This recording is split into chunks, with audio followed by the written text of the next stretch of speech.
Hey, it's Ajay, and this is Bursting the Bubble, where we will look at all the developments happening inside the AI bubble, all the breakthroughs, hype, and disruptions, and try to understand what this means for the rest of the world outside of it, and if any of this is actually building a better society for you.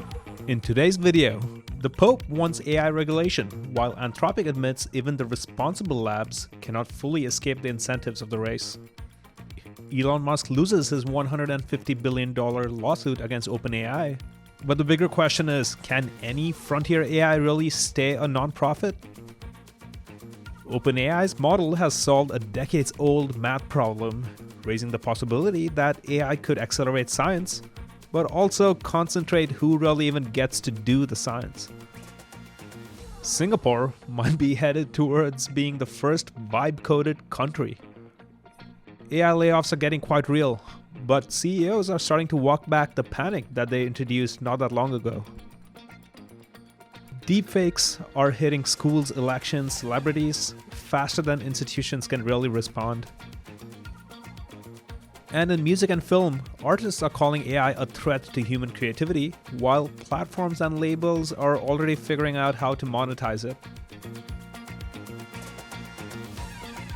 So let's get right into it. Our first story is about Pope Leo, who enters the AI debate as a moral authority and released his first encyclical last week that focused on artificial intelligence and the future of human dignity. He calls for legal frameworks, independent oversight, and a system that doesn't simply hand over responsibility to tech companies. He says AI should serve humans, not diminish or replace them, and that if technological development advances without a corresponding ethical and social progress, the result may be an increase in means without a growth in humanity.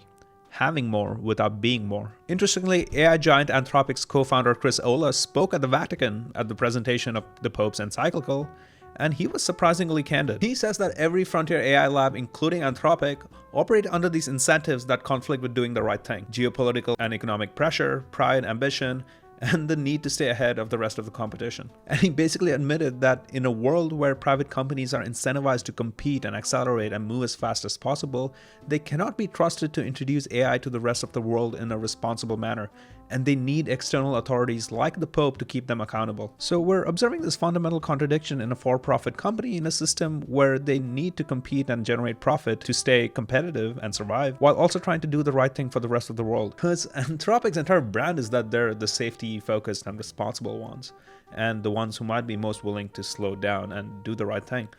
And yet here we have their co-founder saying that even they're not outside the incentives, and even they need these outside societal critics and moral institutions and governments to keep them accountable. And that raises the question, can we expect any frontier lab to self-govern and do the right thing? So another interesting aspect I noticed here is the way in which the Anthropic co-founder describes these AI models. He says models are not engineered like bridges or airplanes, but rather grown on an inheritance of human thoughts and speech. He compares them to these fictional characters being brought to life. And he says that Anthropic has found evidence of these models being introspective and having internal states that mirror feelings like joy and grief and satisfaction. He says, they are not the cold calculating robots we were promised. They are made from us, from our words. And as the Holy Father observes, they remain in important ways mysterious, even to those of us who train them. Finally, the Pope tweets a few days later basically saying, nah, they are these cold calculating robots. He says AI does not feel experiences, does not possess a body or feel emotions, but AI could imitate or maybe simulate some of these things, but they still don't understand what they produce. So here we have a co-founder of one of the biggest model labs as well as a religious leader, both trying to shape the narrative and the lens through which the rest of society needs to understand AI. Is it this mysterious being that was grown like a fictional character and feels all these emotions? Or is it a program that's running in a data center that's being built for profit? I'm sure all the underlying research around these models is real and important, but there's a real risk in anthropomorphizing these models and shaping it as these mysterious beings with emotions, because it changes how people assign responsibility and shifts the attention from some very human facts underneath, that these are being built by corporations, being powered by data centers, and are being controlled by people who have very clear profit incentives. So the story is not just about the Pope wanting AI regulation, but it's also a story about who really gets to define what AI is. And speaking of shifting attention, we will shift our attention to the other giant model lab for our next story. Elon Musk lost his $150 billion lawsuit against OpenAI and Sam Altman, with the jury rejecting his claims in under 2 hours. The case was about OpenAI's shift from a non-profit research lab to a for-profit public benefit corporation, which is a structure that allows it to raise a ton of money and pursue an IPO eventually, while still being governed by the nonprofit foundation. Elon argues that this betrays OpenAI's original mission, which was to be a nonprofit that focused on building safe AI for the benefit of humanity. But interestingly, OpenAI claimed in court that Elon himself had pursued a for-profit structure back in 2017 as long as he got full control. And when the board refused, he quit and later founded xAI. The lawsuit was dismissed because Elon waited too long to bring his claims in, but Elon does say that he plans to appeal the decision. So on one hand, it does feel very convenient for this nonprofit company that's building this revolutionary technology to suddenly become a for-profit and fundamentally change its incentives. But on the other hand, with Elon, it's hard to say how much of this is a principled concern versus just some personal rivalry or politics happening behind the scenes. The more interesting larger question is if it requires billions of dollars in investment to make meaningful advancements in AI, is it even realistic to expect nonprofit organizations to compete with the rest and make any meaningful change here? And this is a tension we're going to continue to see. We saw Anthropic, which is a for-profit company and wanted to have this focus on safety and societal impacts, raise their hand and say they need external authorities like the Pope to keep them accountable. And here we're seeing OpenAI that started as this public interest nonprofit now have to turn into a for-profit company in order to survive and compete with the rest. So we want AI to be a benefit for society and be guided by these public interest values, but we've also seemed to have built a system where only the companies that are incapable of being ethical but capable of being really good investments can realistically survive. So we'll see how this lawsuit keeps developing, but for now we can move on to our next story, which is also about OpenAI. Last week, OpenAI announced that their model has autonomously solved the Erdős unit distance problem. I was like, you cannot be serious. I mean, this sounds like too good to be true. We turned it to a few of the Erdős questions that many people are interested in, and to our surprise, it came back with a solution to one of the most important Erdős questions. This problem is about points in a plane. It's a completely elementary geometric problem, but the solution involves really deep tools from algebraic number theory. Humans were not able to execute this approach. Like, it was just too delicate. There were too many decisions to make along the way of a proof. And the AI has been able to explore all of these possibilities much more comprehensively. And doing that, it found a path. It found a way to the solution. And this breakthrough is especially significant because it marks the first time a model has made a major breakthrough on an open problem in mathematics. So we're seeing AI models show some real capability in STEM research. They aren't just summarizing papers or helping researchers code, they're solving ambiguous and difficult problems that humans have been wrestling with for decades. Sam Altman called it a kind of big milestone, while also saying he had complicated feelings about it. But why? Why are his feelings complicated? Models getting way better and faster than humans at research could have consequences that extend far beyond just math. It could have implications on science, medicine, engineering, and basically anywhere where advancements and discoveries are limited mostly by human time and attention. It could also fundamentally change who even gets to participate in scientific progress. Researchers think that academics are not prepared for a world where scientific progress depends less on individual researchers and more on who has access to AI resources. And there's a real risk that all the research talent will be taken away by these AI labs as more and more fields get dependent on AI. So yes, AI is becoming uniquely good at solving a lot of problems, but as you know, these AI models require a lot of resources. We could be heading towards a world where progress is not distributed across universities and research institutions, but is increasingly dependent on a small number of labs that have access to these resources. So yes, the story is about a single math problem, but it's a glimpse into a pretty unsettling future where the pace and the direction of scientific research could only be decided by those who control the most powerful AI systems. Alright, our next story kind of sounds like a meme, but we might be headed towards our first Vibecoded Country. At the AI Engineer Conference in Singapore, we saw leaders talk about a future with billions of agents operating in Singapore within the next few years. They talked about building infrastructure that allowed AI agents to access government services in a controlled manner and making sure every public officer had access to an AI agent. This is Singapore's foreign minister and former eye surgeon Vivian Balakrishnan, and he presented as if he was an engineer, showing off his own AI agent stack with WhatsApp integrations, local memory, and databases. Go to GitHub, download the stuff. And the other attractive part about it is there are no configs. In fact, you realize everyone running an instance of NanoClaw is running an individualized system. Now, Vivian believes that you cannot regulate and govern a technology that you only get briefed on, and it requires you to get your hands dirty and understanding it yourself. So in a world where government officials are often criticized for being these Luddite boomers, Singapore is going ahead and integrating AI into their public infrastructure. They plan to use agents as these task-oriented teammates that can plan, use tools, and run workflows. but the real payoff is when ordinary people, teachers, lawyers, technicians, managers, doctors, lawyers, or even ministers are actually using the tools which are already available, already invented. People who know their jobs and are empowered by these tools. That's how you create real value for society and for the economy.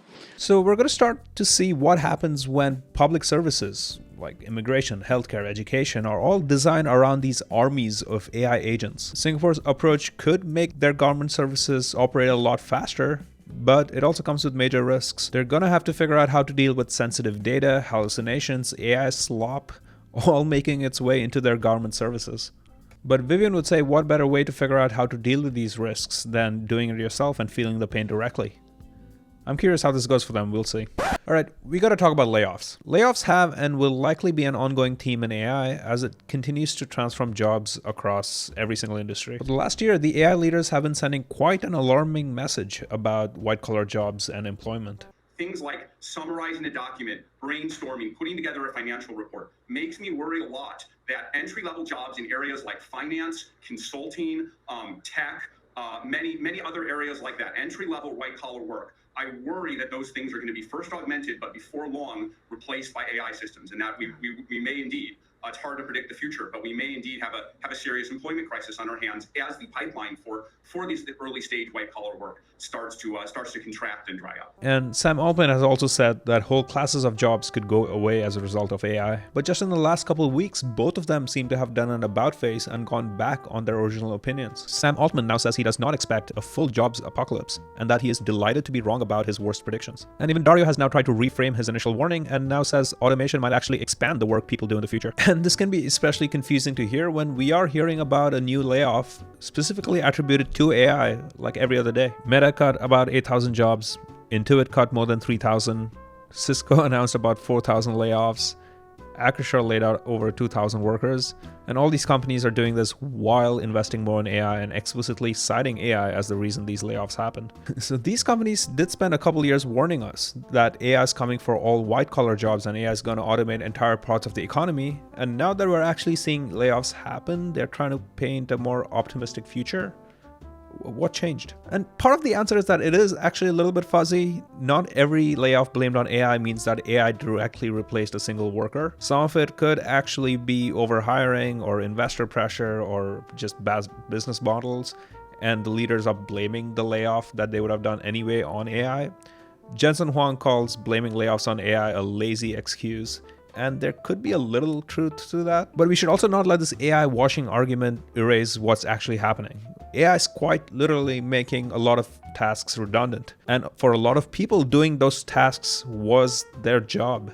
Whether it was writing emails, managing spreadsheets, responding to support tickets. All of these were real jobs that will get replaced by AI. So even when a company says AI didn't replace these workers, that could be true but still misleading, because I'm sure AI didn't directly replace that specific worker, but as a whole, the amount of labor that's needed for a company to get the same tasks done is reducing. And maybe as they claim in a few years, there's going to be this new flourishing world where there's all these new jobs that are created as a result of AI. Who's going to help people transform their skills into those that will be relevant then?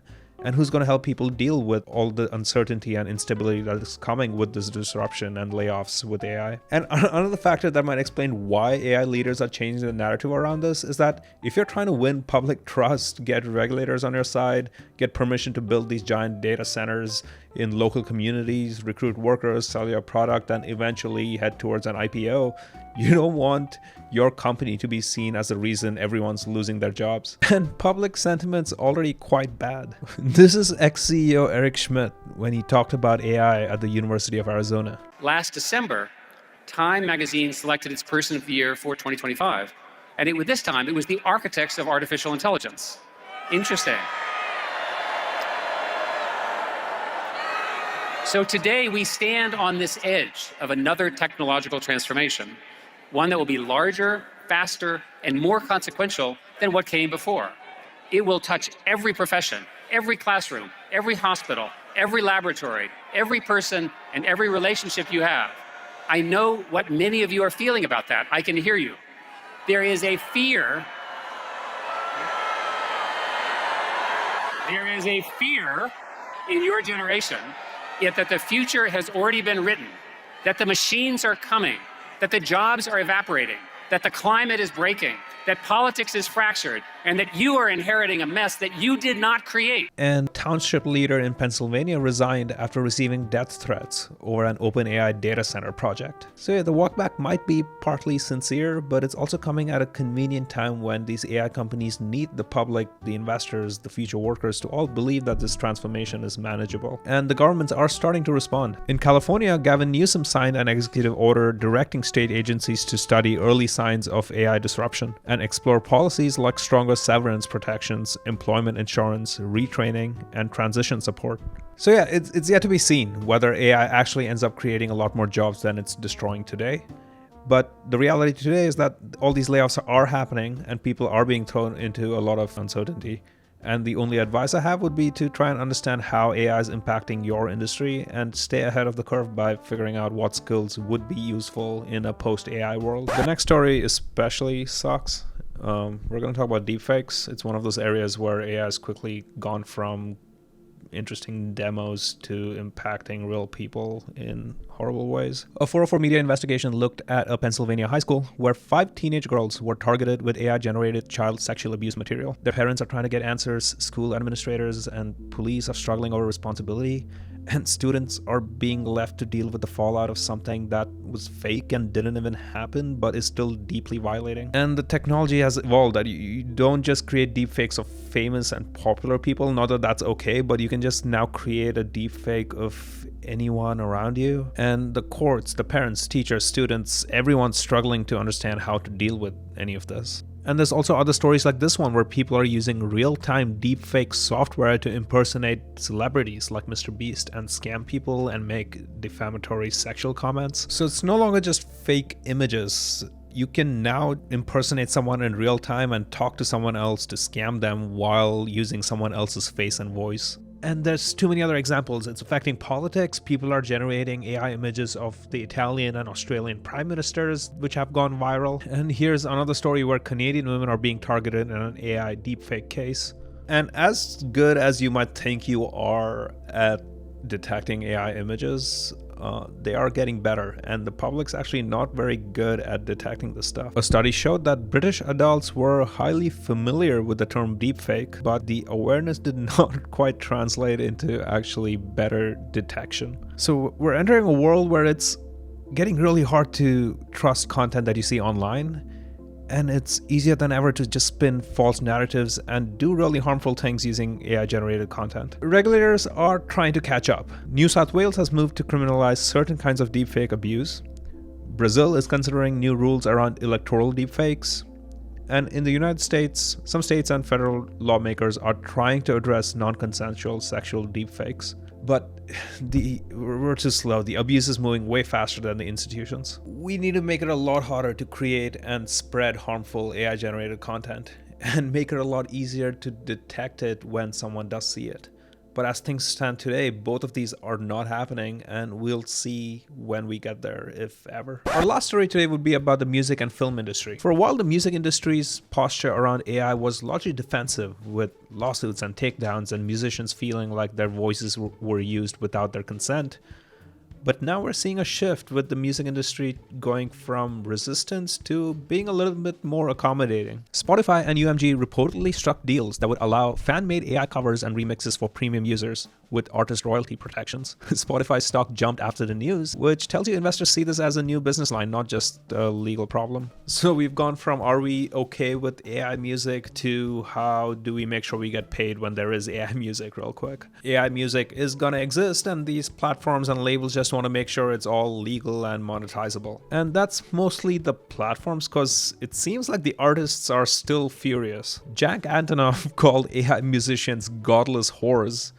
And Lizzo said she is terrified by AI-generated music and calls for disclaimers. And there's something quite interesting about why artists feel especially strongly about AI, because they're not just afraid of AI replacing them or taking their jobs. They're defending this core idea that art is not just about the final product, but it's about the human experience, emotions, and the work and the lived experience that all goes into this work of art. And in the film world, Steven Spielberg has recently said that Hollywood should never use AI as the final word on anything creative. They're not saying AI or technology cannot assist the process. Technology has always been involved in film and music, but there's something about the human judgment and the craftsmanship and the authorship and the human soul that they feel like a machine just cannot replace. So yeah, on one side you have artists like Spielberg and Jack Antonoff who are trying to protect what makes their work art, while on the other side we have platforms and labels trying to monetize it and make sure they don't end up as losers when AI art does inevitably make it out to the market.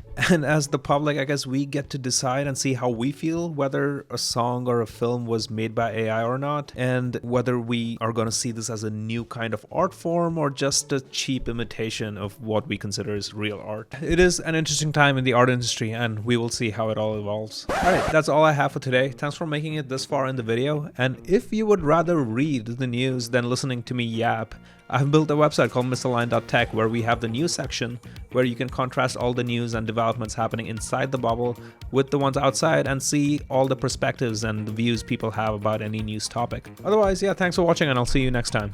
Bye-bye.